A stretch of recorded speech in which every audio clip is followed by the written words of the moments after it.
திரு உதயணன் அவர்களின் பாண்டிய முரசு பகுதி 21. பழையனின் பேச்சுக்கு இடமளிக்காமல் கடமையை உணர்த்தும் கர்ம வீரனைப் போல் வார்த்தைகளை கொட்டி கட்டளையிட்ட மன்னன் அங்கிருந்து அகன்றான். பழையனின் இதயம் பரவசத்தில் ஆழ்ந்து மன்னவனை பற்றி அரைத்தும் அறிந்தவன்தான் என்றாலும் அவனால் மனம் நெகிழாமல் இருக்க முடியவில்லை. நண்பா, நீ மன்னன் மட்டுமல்ல, மாமனிதன். உனக்கு பெருமை இல்லை என்றால் எங்களுக்குத்தான். நீ நீடூழி வாழ வேண்டும் என்று அவனது அதரங்கள் முணுமுணுத்தன. கூடற் பரந்தலையில் பாண்டியனிடம் தோற்று ஓடிய சேர சோழ படைகள் போர் முடிந்த பின்பு பின்வாங்கி ஓடியதால் உறையூர் போய் சேர்வதற்குள் ஓர் இரவு ஏதேனும் ஓரிடத்தில் தங்கி இளைப்பாற வேண்டியிருந்தது. படை வீரர்கள் அவசியத்தை சேர சோழ மன்னர்கள் உணர்ந்து கொண்டதால் இளைப்பாற அனுமதி கொடுத்தனர். பின்வாங்கிய அந்த படையின் வேலை அதோடு முடிந்துவிடவில்லை என்றாலும் மீண்டும் போரிட வேண்டி இருப்பதாலும் போர் வீரர்களை பக்குப்படுத்த வேண்டி இயல்பான அவசியத்தை உணர்ந்து இளைப்பாற சம்மதித்தான் சேர மன்னன் யானை கண்சே. அதோடு அவனுக்கே கூட சற்று ஓய்வு தேவையாக இருந்தது. மேலும் உறையூரை அடைவதற்கு முன் சில ஆலோசனைகளை நடத்திவிட விரும்பினான் அவன்.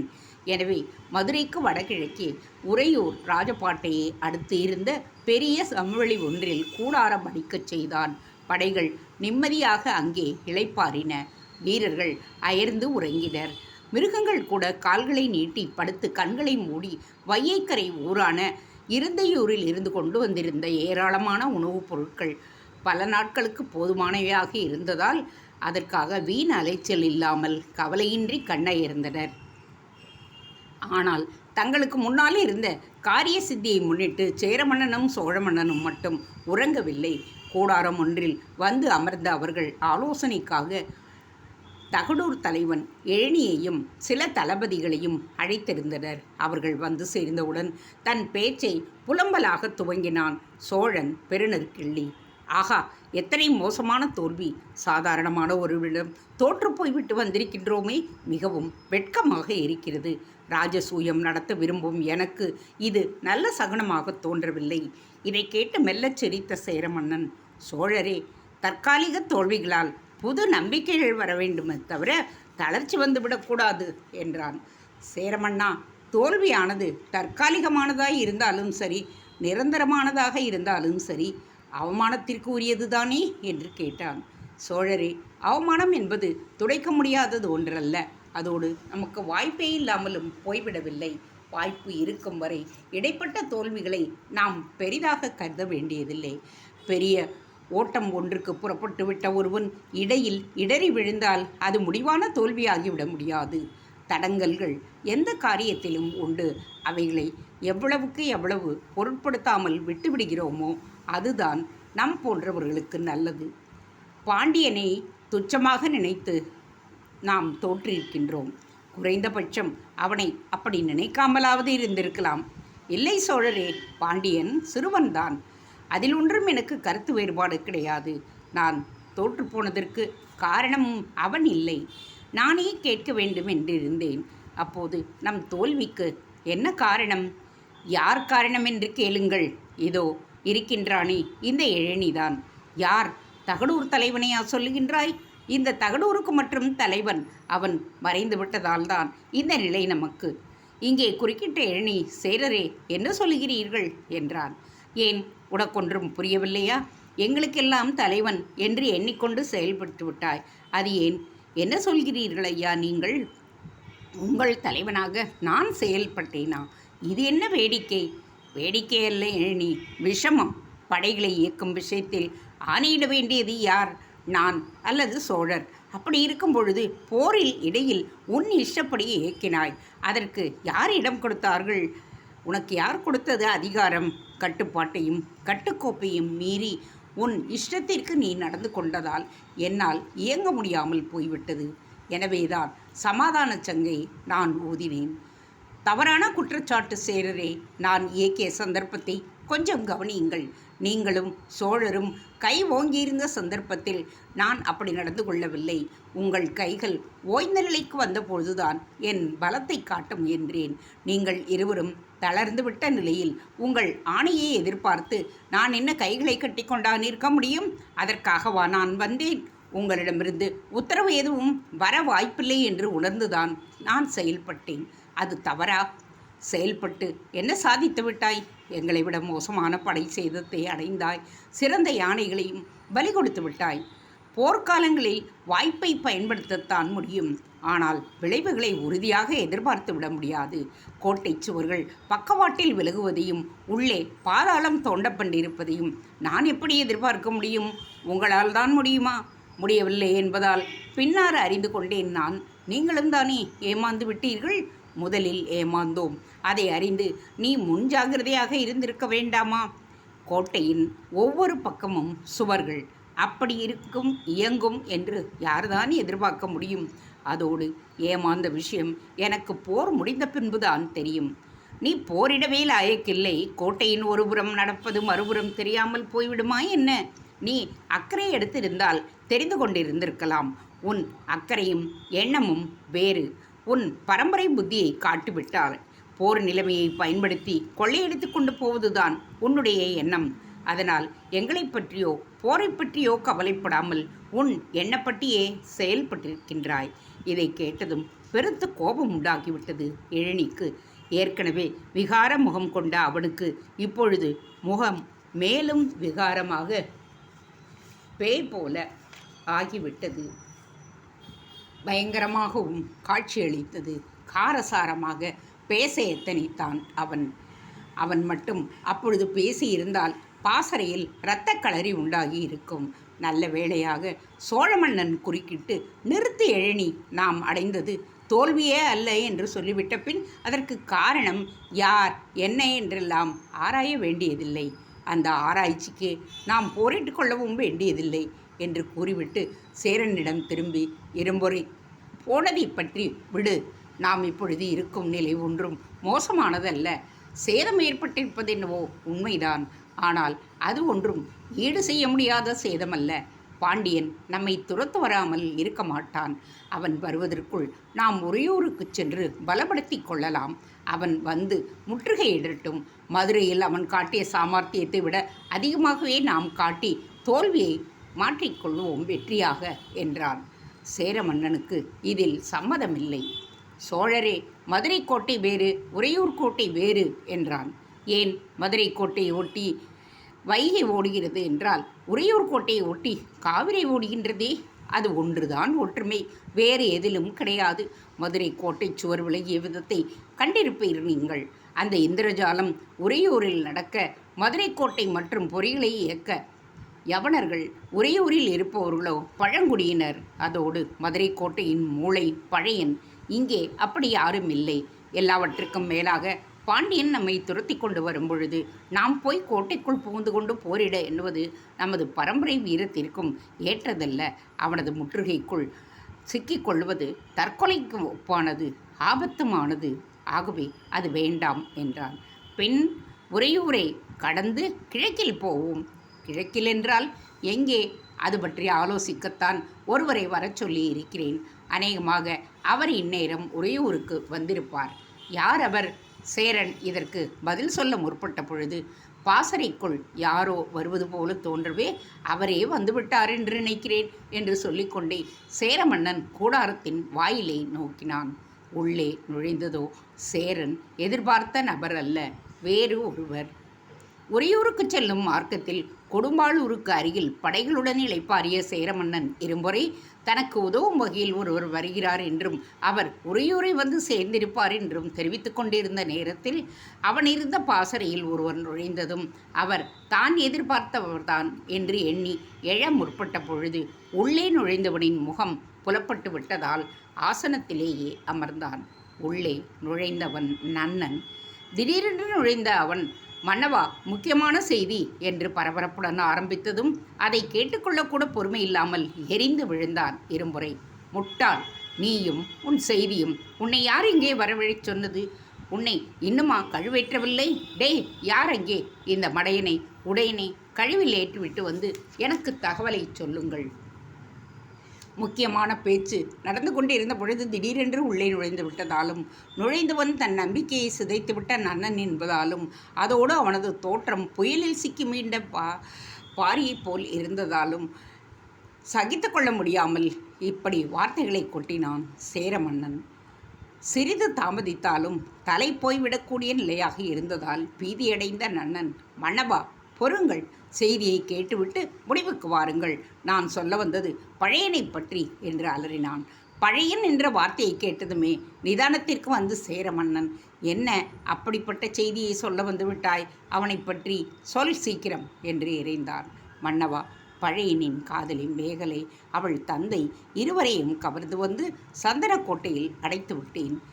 சேரன் இதை கேட்டு உடனடியாக அசந்து விடவில்லை. எப்பொழுது நடந்தது இந்த வேலை என்று கேட்டான். போரின் போதுதான். போரின் போது உனது கடமையை நான் தானே வரையறுத்தேன். அதில் இந்த வேலைகளை நான் கொடுத்ததாக நினைவில்லையே.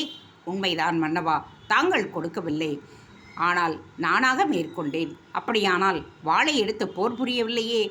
வாழ்வீச்சிற்குத்தான் மன்னவர்கள் நீங்கள் இருக்கின்றீர்கள், ஏராளமான வீரர்களும் இருக்கின்றார்கள். அவர்களோடு நான் வாழ்வீசி இருந்தால் இப்பொழுது இறந்திருப்பவர்களில் ஒருவனாகத்தான் இருப்பேன். அதில் என்ன லாபம்? ஆகவேதான் நானாக திட்டமிட்டேன். போரில் கலந்து கொள்வது போல் கலந்து கொண்டு இறந்து போன பாண்டிய வீரனின் ஆடையை எடுத்து அணிந்து கொண்டு கோட்டைக்குள் சென்று மேகலையின் இருப்பிடத்தை அடைந்தேன். அங்கே உங்களை பெரிதும் நம்பும் அவளது தந்தையிடம் நாடகம் ஆடினேன். நாங்கள் இருவரையும் உடனே அழைப்பதாக பொய் சொன்னேன். அது முடிந்ததும் மேகலையை மணக்க தாங்கள் விரும்புவதாகவும் அளந்து விட்டேன். நம்பினார் அவர். இருவரையும் மாறுவேடத்தில் வெளியில் அழைத்து வந்தேன். போர் மும்முரத்தில் யாரும் எங்களை சந்தேகிக்கவில்லை. அதோடு பாண்டியர் கோட்டை விவகாரங்கள் எனக்கு நன்றாக தெரியும் என்பதால் சிரமமில்லாமல் தப்பிவிட்டேன். இருவரையும் சந்தனக்கோட்டையில் அடைத்துவிட்டு தங்களுடைய இருப்பிடம் தெரிந்து புயல் வேகத்தில் வருகின்றேன். 2 நாட்களாக சாப்பிடக்கூட இல்லை. சேரமன்னன் இதை கேட்டு அரிதாபப்பட்டு விடவில்லை. மாறாக இந்த காரியத்தை செய்ததன் நோக்கம் என்ன என்று கேட்டான். நான் செய்த தவறுக்கு நானே பரிகாரம் செய்ய விரும்பினேன். என்னால் தப்பிவிட்ட பழையனை நானே சிக்க வைத்து உங்கள் நோக்கத்திற்கு வெற்றியை தர விரும்பினேன். மேகலையின் கதி இந்நேரம் பழையனுக்கு தெரிந்திருக்கும். உடனே அவன் அங்கே போவான்.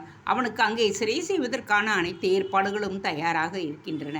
இந்த முறை அவன் தப்ப முடியாது. அதை சிறப்பாக செயல்படுத்த நானே போகின்றேன் என்று கூறிவிட்டு பதிலுக்கு கூட காத்திராமல் போய்விட்டான் நன்னன். சேர மன்னனோ அவனை தடுக்கும் நிலையில் இல்லை. ஏற்கனவே அவன் கனவுலகில் ஆழ்ந்து விட்டதால் சுற்றுப்புறத்தை மறந்து சற்று நேரம் மறந்தே இருந்தான். பழையன் போர் அரங்கில் இருந்து நீக்கப்படுகின்றான் என்கின்ற ஒரு விஷயம் அவன் மனதில் கனவை கிளப்பிவிட போதுமானதாக இருந்தது. எப்பொழுதுமே அவன் மனம் பழையனை வைத்தே திட்டங்களை போட்டு வந்ததாலும் தனக்குரிய வெற்றிக்கான தடை பழையன்தான் என்பதாலும் அசைக்க முடியாமல் அதை நம்பியதால் நன்னனின் தற்போதைய முயற்சி அவனுக்கு இனித்தது. தான் முயன்ற மாதிரி பழையன் மட்டும் சந்தனக்கோட்டையை விட்டு தப்பாமல் இருந்திருந்தால் கூட பரந்தலை போரில் தோல்வி இருந்திருக்காது என்று அபிப்பிராயப்பட்ட அவன் நன்னனின் தற்போதைய முயற்சியால் பழையன் விலக்கப்பட்டு விட்டான். தனக்கு வெற்றி நிச்சயம் என்று கருதினான்.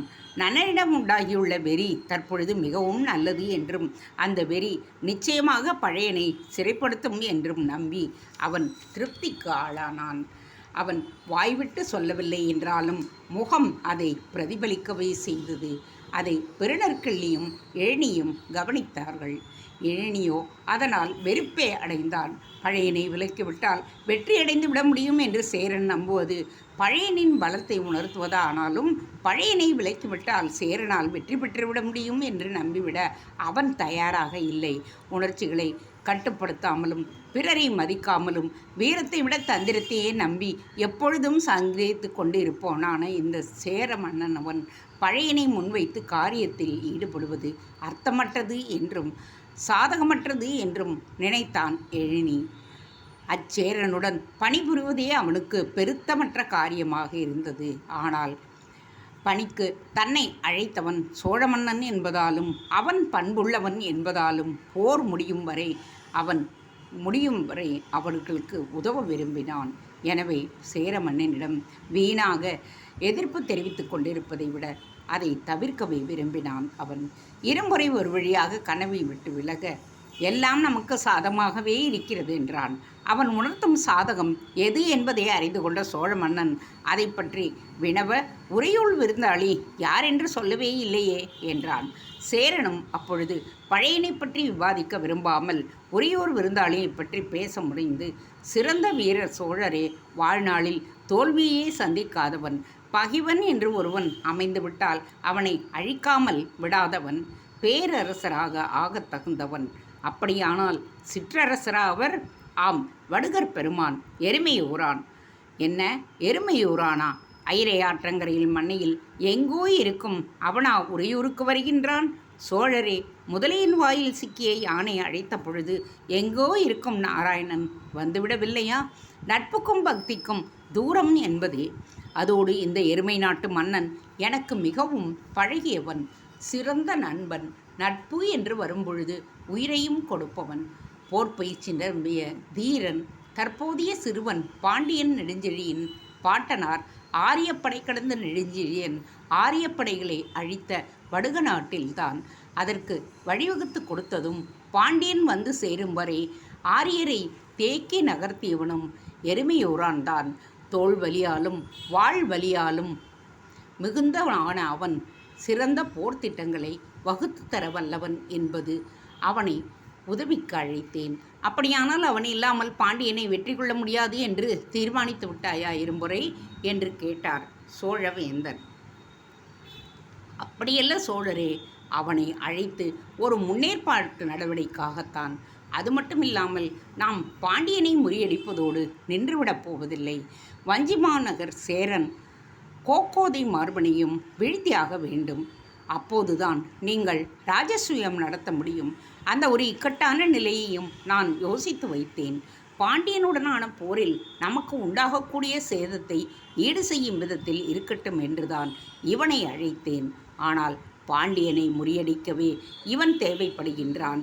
மொத்தத்தில் கூடற்பரந்தலையில் நமக்கு நேர்ந்த சேதம் இவனால் இப்பொழுது ஈடு செய்யப்பட்டு விட்டது.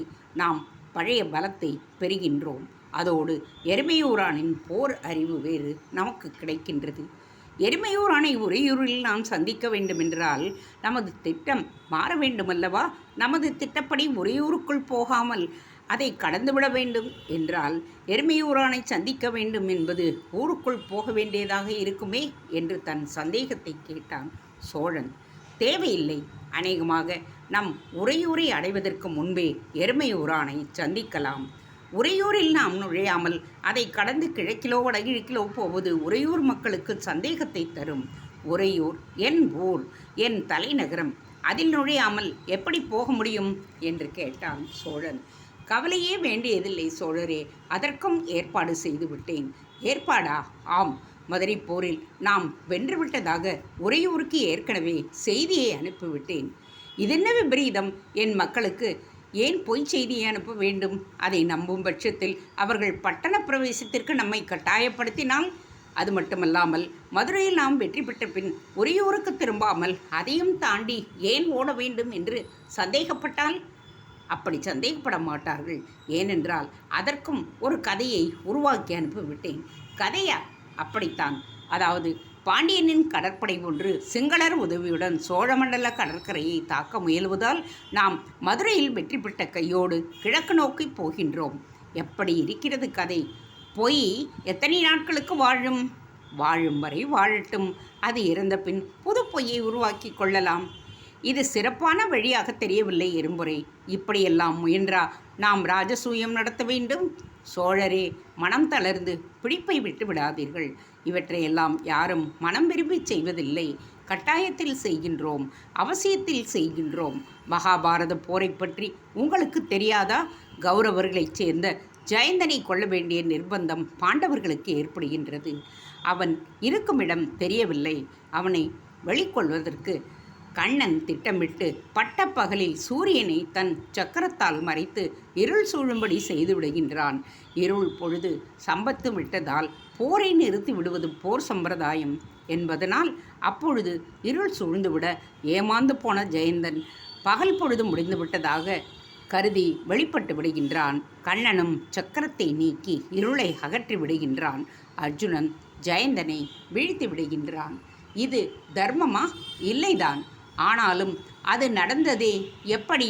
போர் என்று வந்துவிட்டால் சந்தர்ப்பங்களை நமக்கு சாதகமாக ஆக்கிக் கொள்வதும் சாதகமாக அதற்கான காரியங்களை செய்வதும் இயல்புதான் சோழரே. நான் பழையன் ஒருவனை பெரிதாக எண்ணுவதையும் அவனை வைத்தே போர்த்திட்டங்களை தீட்டுவதையும் பைத்தியகாரத்தனமாக நினைக்கின்றான் இந்த எழினி. ஆனால் நீங்கள் அப்படி எண்ண மாட்டீர்கள் என்று நான் நினைக்கிறேன். இப்பொழுது சொல்ல வேண்டியவனே, மகாபாரதம் சொன்னேனே, அதையே எடுத்துக்கொள்ளுங்களேன். போர் என்று வந்த நிலையில் கண்ணன் ஒருவனை வைத்தே திட்டங்கள் நிறைவேறின. துரியோதனன் முதலானோர் அவனை அலட்சியப்படுத்தினாலும் பீஷ்மர் போன்ற மாவீரர்கள் கண்ணன் ஒருவனது மகத்துவத்தை அறிந்திருக்கிறார்கள். கௌரவர்களின் வெற்றிக்கு அவன் ஒருவனால் தான் தடை போட முடியும் என்று நம்பினார்கள். முடிவில் நடந்ததும் அதுதானே. வாசுதேவன் மட்டும் இல்லாமல் இருந்தால் பாண்டவர்கள் பிரமாதமாக எதை சாதித்திருக்க முடியும் போரில்? அன்று பாண்டவர்களுக்கு கண்ணன் கிடைத்தான். இன்று பாண்டியர்களுக்கு பழையன் கிடைத்திருக்கின்றான். அவன் ஒருவனுக்காகத்தான் நான் பலவாறு முயற்சி செய்கிறேன். கொங்கு சேரர்களுக்கு ஒவ்வாத சிந்தனைகளிலும் செயல்களிலும் இறங்குகின்றேன். இதை மட்டும் நீங்கள் புரிந்து கொண்டு ஒத்துழையுங்கள். உங்கள் எண்ணப்படி ராஜசூயத்தை நடத்தி முடித்து சரித்திரம் படைப்பீர்கள். சோழன் பேச்சு சோழனை பெரிதும் கவர்ந்தது. சேரன் சதிகளை செய்தாலும் அவைகளை மனம் விரும்பி செய்யவில்லை என்ப அறிந்த இடத்தில் பெரும் ஆறுதலடைந்தான் பெருநற்கிள்ளி. அதோடு அவன் சுட்டிக்காட்டிய மகாபாரத போரும் அந்த போரில் மலிந்த அதர்மங்களும் சோழனின் மன உறுத்தல்களை பெருமளவுக்கு நீக்கின. ஆதிக்க வேட்கையில் இறங்கிவிட்டு தர்ம அதர்ம வாதங்களை பொருட்படுத்துவது வேட்கையின் போக்கை திருப்பிவிட்டுவிடக்கூடும் என்பதை உணர்ந்து கொண்டான் அவன். எனவே இனி சேரனின் சிந்தனை குறித்தோ செயல்பாடு குறித்தோ விவாதத்தில் இறங்குவதில்லை என்று தீர்மானித்து கொண்டான். எழினியோ அப்படி நினைக்கவில்லை. சேரனின் பேச்சு சாமர்த்தியத்தை நன்கு அறிந்தவன் அவன் என்பதால் அவன் பேசுவதெல்லாம் சந்தர்ப்ப வாதங்கள்தான் என்று கருதினான் எழினி. சந்தர்ப்பம் மாறினால் தற்போதைய வாதங்களை சோழனுக்கு எதிராக திரும்பவும் சேரமன்னன் தயங்க மாட்டான் என்பது அவனுடைய அபிப்பிராயம். சதிகளின் இயல்பே சந்தர்ப்பங்களுக்கு ஏற்ற மாதிரி மாறக்கூடியதுதான் என்பதை அறிந்திருந்தான் எழினி. சேரனின் வாதங்களை அவன் சட்டை செய்யவில்லை. சோழனுக்கு உதவுவது என்கின்ற அளவில் மட்டுமே தன்னை வைத்துக்கொள்ள தீர்மானித்தான் அவன். அவர்களது பேச்சுக்கள் ஓரளவுக்கு சாந்தமாகவும் திருப்தியாகவும் முடிந்த நிலையில் யாரும் எதிர்பாராத நிலையில் அங்கு வந்து சேர்ந்தான் எருமை ஊரான். அவன் தீட்டிய திட்டமோ அவர்களுக்கு இனிப்பாகவும் அதே சமயம் பயங்கரமானதாகவும் இருந்தது. தேங்க்ஸ் ஃபார் வாட்சிங். Please subscribe.